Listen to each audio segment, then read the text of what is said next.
I thought we were past list season. That's what the spring and the summer is all about. But when you're heading into a game like Akron, there's only so much you can do to preview the Zip. So today, I got top 5 lists on 2 different subjects, freshmen and which players need to step up. All that and more coming up here on a Friday. Locked on Vols.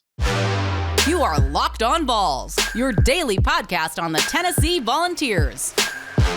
Part of the Locked On Podcast Network, your team every day.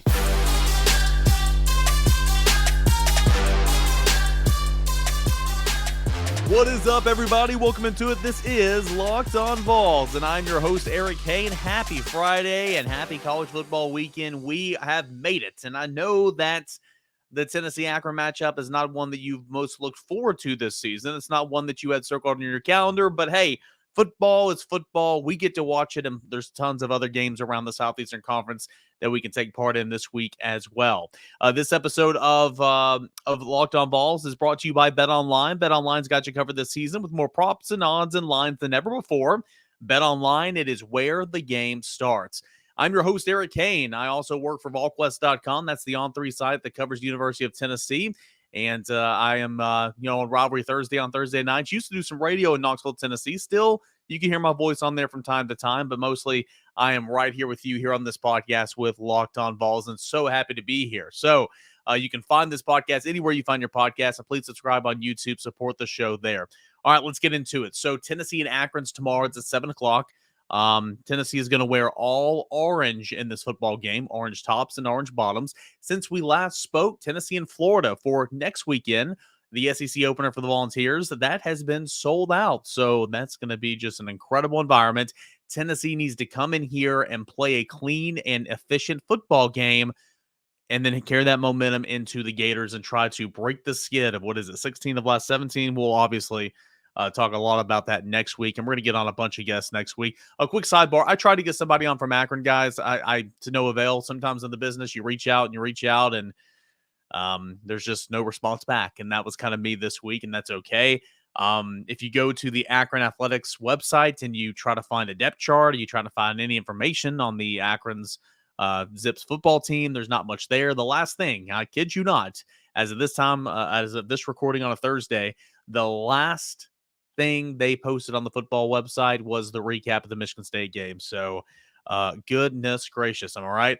We're gonna break down Florida at every single different angle and talk to a lot of different people. Really looking forward to that coming up next week. But first, there's a football game to be played. Tennessee and Akron. We can overlook the game. Okay, we can talk about Florida. We can overlook the game and all that. The players will not, and there needs to be some players that step up and play pretty well in this football game. So top 5 lists for me of what I'm kind of looking for in this football game. We briefly discussed some of that yesterday, putting a different twist on it here today. But in segment number 1, top 5 players who need to step up. Okay. In descending order, number 5 for me is Jerome Carvin. Nothing to freak out about, but he has not played particularly sharp his first 2 games of the season. Had a really bad football game against Pittsburgh. And I know PFF grades are not everything. That's what I tell you guys. He graded out in the 40s against Pittsburgh, according to Pro Football Focus. Worse in run blocking, worse in pass protection. I didn't think he looked too sharp against Ball State, but he's a guy that's been here now for 5 years. He's a guy that's been through the ringer. He's done that. That's why in fall camp, whenever he missed some time and he got some maintenance days, I said there was no issues, nothing to worry about there with Jerome Carvin. He's one of Tennessee's best 5. He'll be fine, but it would be good to see Jerome Carvin have a really strong game against an inferior opponent. So looking forward to seeing what that looks like here on Saturday. Number 4, Jeremy Banks. All the talk's been Aaron Beasley. And a lot of times you can say, oh, well, the talk's been Aaron Beasley. That doesn't mean Jeremy Banks has been playing bad. It's just Aaron Beasley's been playing all that good. I think Jeremy Banks has not played too sharp so far this season. You guys know, I mean, I really like the type of player. I don't know him as a person, but I like the type of player that he's turned into. He's come through a lot. Obviously, we know about the off-the-field struggles and everything early on in his career. Came here as a running back. Of course, was suspended for a short period of time. All that and more. But he's done a really, really nice job of turning himself into a really good football player at this level. And just a couple months away, and then I believe he'll have an opportunity to go and latch on with a team in the National Football League. So All that to say, Jeremy Banks, I think it's been a little bit of a slow start to the season. Obviously, he's not had the tackle numbers, and of course, that's not everything. I think he's been slow reading some things, been slow to react to some things. Like to see Jeremy Banks have a Jeremy Banks type football game. And I know, the goal is not to have those guys playing long into this football game, but you'd like to see Jeremy Banks come out there and knock some heads around, maybe cause a fumble, maybe get an interception, just something right there to get some momentum for him, moving into the Florida game. Because, like I said, heading into the Pittsburgh game, I thought that was going to be a Jeremy Banks type football game. Turned out again to be an Aaron Beasley type football game, which is a Tennessee fan, you'll take it. But Tennessee is going to need to rely on Jeremy Banks very, very much moving on throughout the season, just as it did a season ago. So number 5, Jerome Carvin. Number 4, Jeremy Banks. Not too worried about those guys, but like to see those guys go out there and play sharp tomorrow and move on towards the Gators. All right, for number 3 and number 2, I cheated. It's my show. I can do whatever I want, right? How's that for arrogance? I cheated at number 3 and number 2. At number 3, give me Jabari Small and Jalen Wright. So essentially Tennessee's run game. Jabari Small had a really, really good camp. Jalen Wright missed pretty much all the camp and didn't take any contact really until the Ball State game. Jalen Wright's put the football on the ground twice already this season, lost one of those, and but I think he's been running really hard. I've been impressed outside of the fumbles, and again, that's a big caveat. You're a running back, you got to hold on the football high and tight right here, just like Alex Goller said earlier this week. That's got to fix. That's got to be corrected. Okay, but I do think that his lack of contact in fall camp has something to do with it. It's no excuse, but still, I mean, it's got something to do with it. And I think Alex Golesh and Josh Heupel this week kind of echoed on that. Jabari Small had a great fall camp. He's been healthy. He's added weight. Both those guys have added weight. They look bigger. They look sharper. But it just looks like Jabari Small has been just a step slow a little bit so far this season. And again, the run game, not just those two guys, very much the offensive line, very much the tight ends. I mean, it's a team sport, right? But I think Jabari Small has been just maybe a millisecond slow in seeing some things opening up and stuff like that. But I mean, you just got to get back to getting him in the open field because he's got such a great drive step to where he can put a move on somebody and go off to the races. So I would love to see Jabari Small and Jalen Wright come out there, do their work, run all up and down the zips as they should. The Zips have averaged 224 yards given up on the ground in the early going of this football season, and then get out of the football game. So number 5, Jerome Carvin. Number 4, Jeremy Banks. Number 3, Jabari Small and Jalen Wright, the Tennessee run game. Number 2, cheated again, Jalen McCullough, Trayvon Flowers. If you look at the Pro Football Focus grades, they're good, especially Trayvon Flowers. He was second to, second to Tyler Barron this past week against Pittsburgh. Trayvon Flowers has got to make some plays, okay? He finally made an interception against Pittsburgh, had a huge sack at the end of the football game. The highs, the lows. He got trucked. He got hurdled. And, of course, he had the big muff punt. Jalen McCullough, huge missed tackle after a horrible angle on that long touchdown run for Pittsburgh in the first quarter. I'd like to see these guys build some confidence because, hey, right, wrong, and different, whether you like it, whether I like it or not, those two, and I'm not saying they shouldn't, but those two guys are going to play safety for the University of Tennessee as long as they are healthy. They will play safety. I promise you that. Maybe towards the end of the year or as the year wears on, maybe you see some more Wesley Walker getting some reps back there. But he is not, as he said earlier this week, he has not taken a rep at safety since getting a bit banged up during fall camp. So it's just been the star position. But maybe that'll change. Those two guys need to have good, clean games, good angles, make tackles, make a play, deflect a pass, get an interception. Don't have any MAs, miss assignments. Trayvon Flowers need to, rep, returning punts, catching the football, all that. You need to build confidence. This game is all about building confidence. It's such a mental hurdle, guys. Football is 80% mental, in my opinion. It truly, truly is. And you gotta get over those mental hurdles and get some confidence going into Florida. So number 5, Jerome Carvin. Number 4, Jeremy Banks.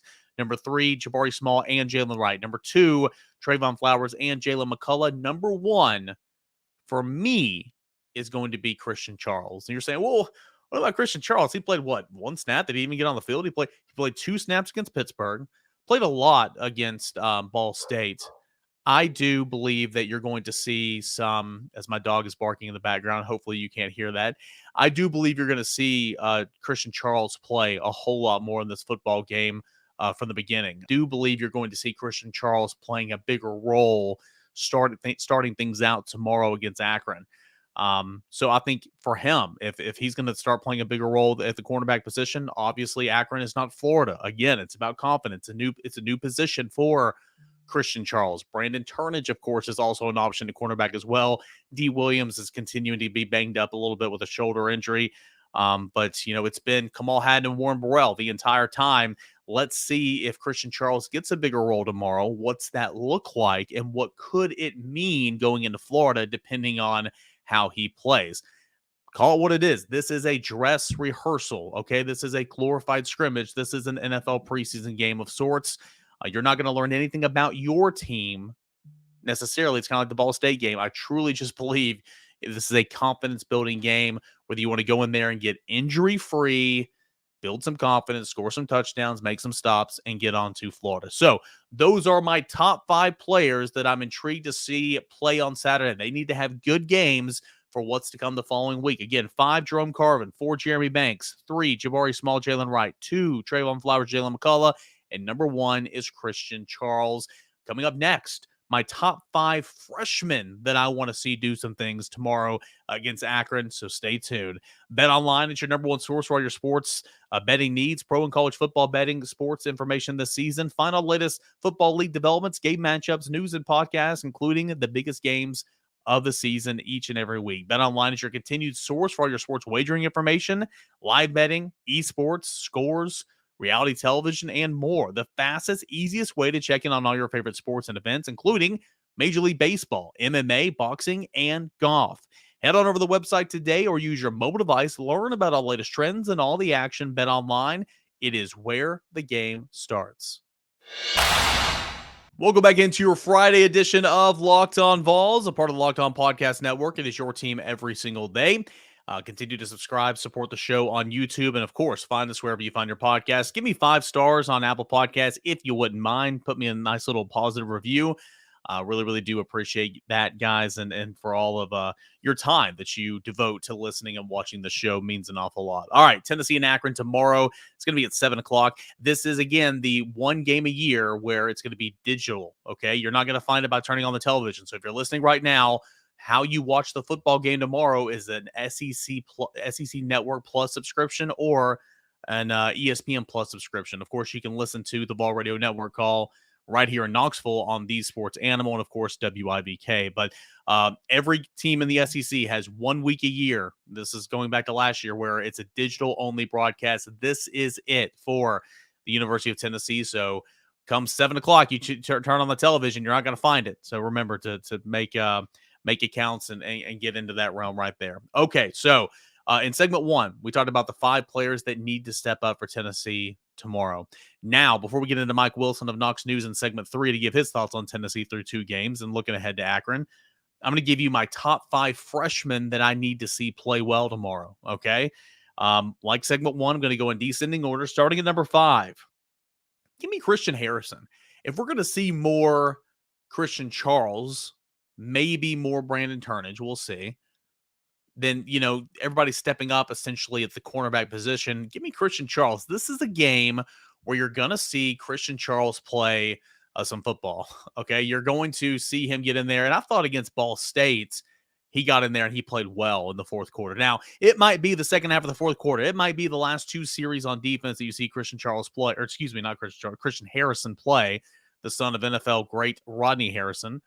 But I was impressed with what I saw with him at Ball State. This is more than anything just being comfortable with your depth, because next weekend's Florida. If you're playing Christian Harrison, no offense to him, but that's probably not a good thing if you're playing Christian Harrison against Florida next week. So a game like this is where you want to get him in there, get him some run early at a position to where you need to have some depth. You need more playmaking ability. That's the cornerback position.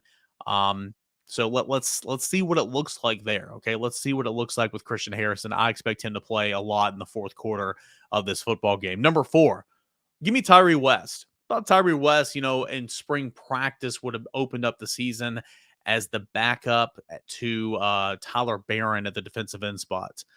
Of course, Latrell Bumpus came back and he's gotten healthier, and so he's there. And then the emergence of Dominic Bailey, which is a good thing, has also put a damper on that as well. Tyree West did not log a snap against Pittsburgh. He played a little bit in the fourth quarter against Ball State. So again, he's a guy that I think as the year goes on, especially the position on the defensive line where you get guys banged up and you play a lot of guys anyway, you're going to have to use Tyree West a little bit throughout the season. He's unbelievable talent. I really like his makeup, his skill, his quick twitch, his ability to pass the rusher from the interior and the exterior. I like Tyree West's makeup. But you're not going to get to see him play an awful lot this year, in my opinion, but you might need him for 2 or 3 snaps in week 8 of SEC play, right? I mean, that's what these games, when I'm talking about with Christian Harrison, that's what these games prepare these young guys for. So I want to see Tyree West. I want to see him play a lot of snaps in the second half, and I want to see him make some plays because he flashed a little bit during fall camp in those scrimmages. I think he's going to be a good defensive lineman in this level, in this league for years to come. I'm excited to see Tyree West play a little bit tomorrow. So number 5, Christian Harrison. Number 4, Tyree West. Number 3, give me Elijah Herring, a guy that's played early, not often against Pittsburgh, didn't play an awful lot, but played early and often against Ball State. A guy that Tennessee's toying around a little bit with pass rushing situations and packages early in football games on 3rd and 4th downs. Elijah Herring's out there on the field. He came off the edge a couple of times against Ball State in the first quarter. Was really cool to see. Got a couple of snaps in the second quarter against Pittsburgh. You continue to talk about building depth at that position. Now, we'll see if Juwan Mitchell plays tomorrow. I think Juwan Mitchell will be available. That's just me at the time of this recording. Things always change, okay? So don't hold me to it. I'm not reporting this, sources.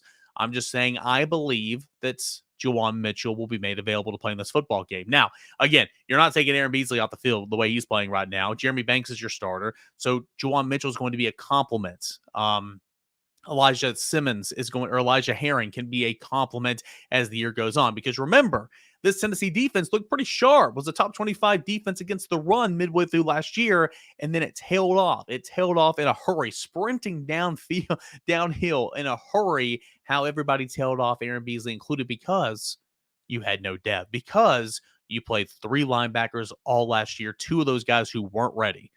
It's great to see the growth that Aaron Beasley's made. It really is. But you need to have Juwan Mitchell there. You need to have Elijah Herring there ready to come in and spell you for a play, spell you for a series, or add just a different look. And this game right here is big for freshmen, like I've been talking about, for freshmen. Elijah Herring, I think, will play an awful lot in this football game. I'm excited to see what he looks like. Hopefully he flashes, makes some plays. He's had a really nice start to his collegiate career. So, number 5, Christian Harrison. Number 4, Tyree West. Number 3, it was Elijah Herring. Number 2, Dylan Sampson. At one point in time, or at some point in time this season, okay, I'm not wishing this, but it's football, okay? We know this. Jabari Small and or Jalen Wright will get banged up. They will be held out for the rest of the game. They will be a no-go for a game one week. That's the nature of a contact sport. That is football. You are absolutely going to have to count on Dylan Sampson at some point this season to give you a lot of run, no pun intended, in a football game. I'm a broken record, okay? But in a game like this is where you need to see him shine. You need to see him pick up some confidence. You need to see what he can do, catching the football out of the backfield potentially. You need to see what he can do running with those stretches and those tosses on the exterior. You need to see what he can do running in between the tackles. Dylan Sampson, I like what I saw against Ball State. Let's flow that into this football game, and let's have a big football game here, probably in the second half against Akron. So need to see a lot from Dylan Sampson. I really, really do. Again, position where you only have 4 scholarship guys. And Dylan Sampson is clearly at this point in time ahead of Justin Williams-Thomas, the other freshman running back. So need to see what Dylan Sampson can bring. And then finally, at number 1, give me Joshua Josephs. Against Ball State, he played, I don't have the snap count in front of me, and I'm not going to look it up in real time, but he played a lot of snaps, played a ton of snaps, outplayed, winning the football game before Roman Harrison, and had like 25 plays or something like that to 8 plays for Roman Harrison. Joshua Josephs played a ton, and he flashed too. He got his hand on a pass, got close to bringing on the quarterback a few times.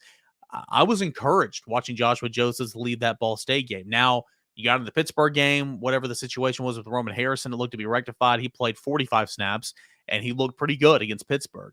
So Joshua Josephs, maybe I needed to slow the roll a little bit on him to overtaking Roman Harrison on the depth chart at the Leo position. But still, you need multiple guys like that. At points in times, too, as you saw against Pittsburgh, they had in their NASCAR package, they had Byron Young on one side, Roman Harrison on the other. That's two Leos playing on the field at the same time. They slid Tyler Barron inside to a 3 technique, and then they had Amari Thomas in there.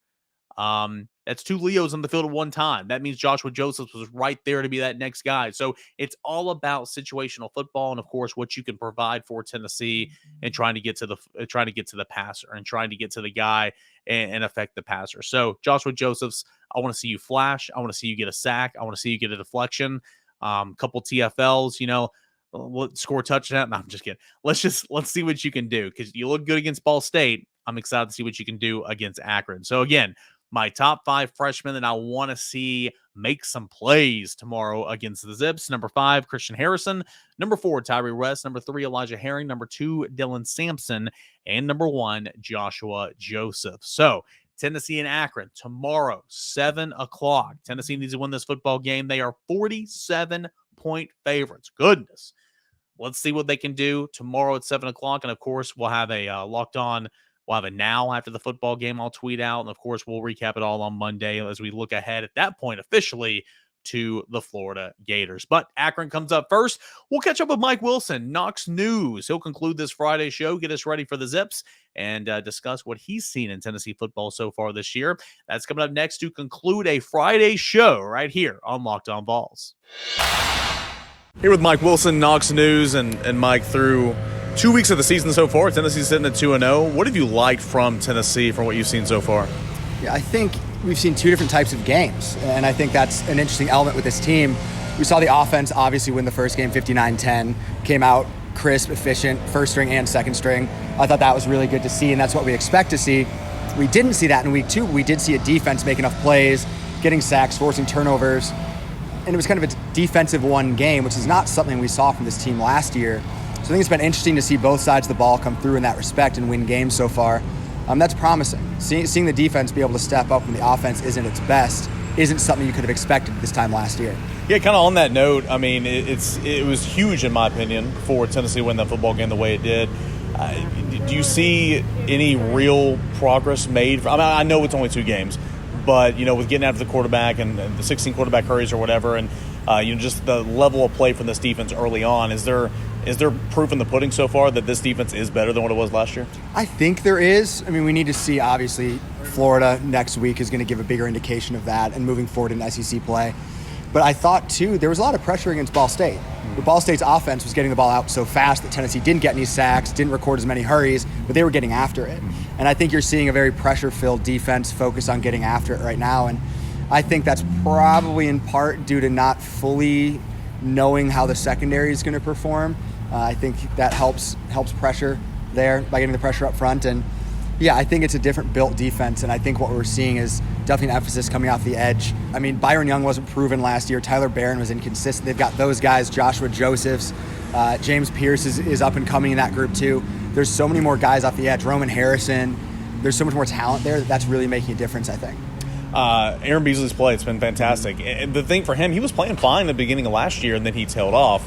I think the challenge for him is to maybe not play even as well as he's playing now, but just continue the pace. What have you seen from Aaron Beasley here through 2 games? He's a more confident football player. It looks like a guy who knows where he's going, knows what he's supposed to do on any given play. And that's been impressive to watch, because last year you saw him kind of get picked on against Ole Miss and some other games like that over the middle. So he's just been more consistent. It looks more like he's sure in what he's doing each time. Over to the offensive side, I think we both can agree that Hendon Hooker has not looked his best, but he's still looked good. For him, I know I've heard the coaches talk a little bit about footwork early in the games and led to some high throws and whatnot. What have you seen from Hooker? What do you think? What do you think his level of play is right now? I thought he was really crisp against Ball State, especially early. Missed a couple throws there, but really crisp, really efficient. I thought he had efficient moments against Pitt. His wide receivers didn't help him at points against Pitt too, and I think that's important to note there. But he's taking care of the ball, not making foolish turnovers. That's important in that process. He does need to be a little bit more efficient, more effective. Missed some high throws against Pitt. Missed a couple throws long too. But yeah, I mean, I think you've seen the playmaking that you expect to see. You've just seen maybe more misses than you've expected to see. But those are things you can iron out. And again, the no turnovers is a huge part of this. Taking care of the ball is everything for Hendon Hooker. Brew McCoy, 4 targets, 4 catches, huge touchdown catch, and a huge, massive first down reception late in that football game.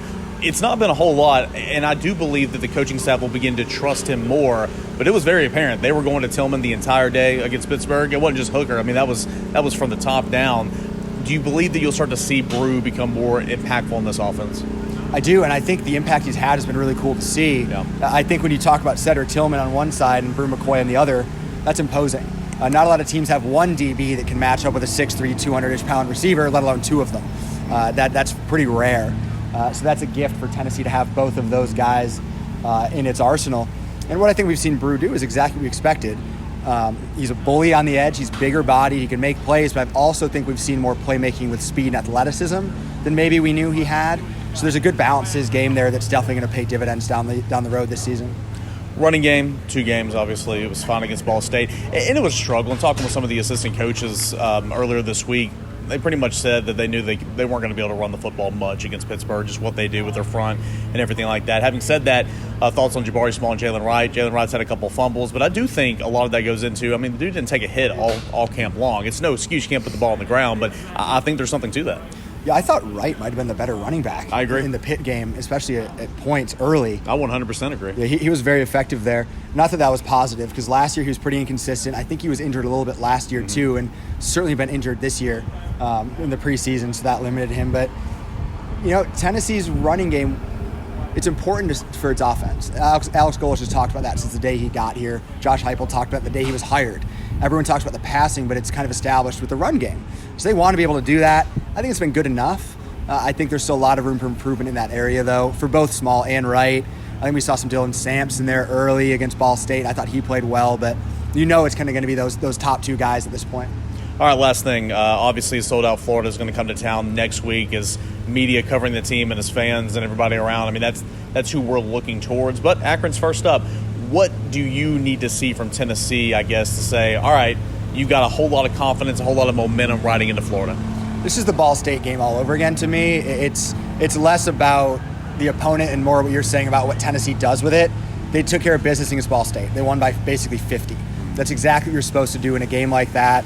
It's an opportunity to get your things crisp, get things right, and I think that's what you want to see again. You want to see Hendon Hooker iron out some of those inconsistencies. You want to see Jalen Hyatt, Cedric Tillman clean up a couple of their mistakes from the last game. You want to see the fumbles stop. Now, that's something Alex Golesh talked about this week. If he's going to lose sleep over anything, it's those fumbles, putting the ball on the ground in that way. So, yeah, I think you just want to see Tennessee be crisp. Obviously, we as media, we're talking Florida already. That's just the way it's going to go. Akron's coming off a 52-0 loss to Michigan State. So it kind of tells you everything. Their quarterback situation's in flux. There's just, you kind of know what's coming in this week, and you also know what's coming in the week after, so it's hard not to. But yeah, take care of business, look good while doing it, be productive, clean up your mistakes. Great stuff there from Mike Wilson. Give him a follow on Twitter. He is @by Mike Wilson. Love that because, of course, that is a byline. He is a writer for a newspaper. Really does good stuff and, covers all 3 sports, football, basketball, and baseball. Does an awesome job. So, guys, it's here. Tennessee football time coming up tomorrow. I don't care who it is. It's fun to watch Tennessee football play. It's why we do it. It's why we're fans. It's why I work in the media. You work for game day, and it's here. So I'm excited about it. Hope you guys enjoy your football weekend. Hope you enjoy the Tennessee football game. If you're going, be careful. But most of all, thank you so much for hanging out with us and making Locked On Vols your first listen. As always, Locked On SEC, make that your second listen. Get ready for the SEC weekend with Chris Gordy. Locked On SEC, your second listen, right behind Locked On Vols, which is your first listen each and every day. All right, we'll do it same time, same place. Monday morning, we'll recap the big Tennessee Volunteers football victory. Until then, enjoy the rest of your Friday and have a safe and enjoyable weekend, everybody.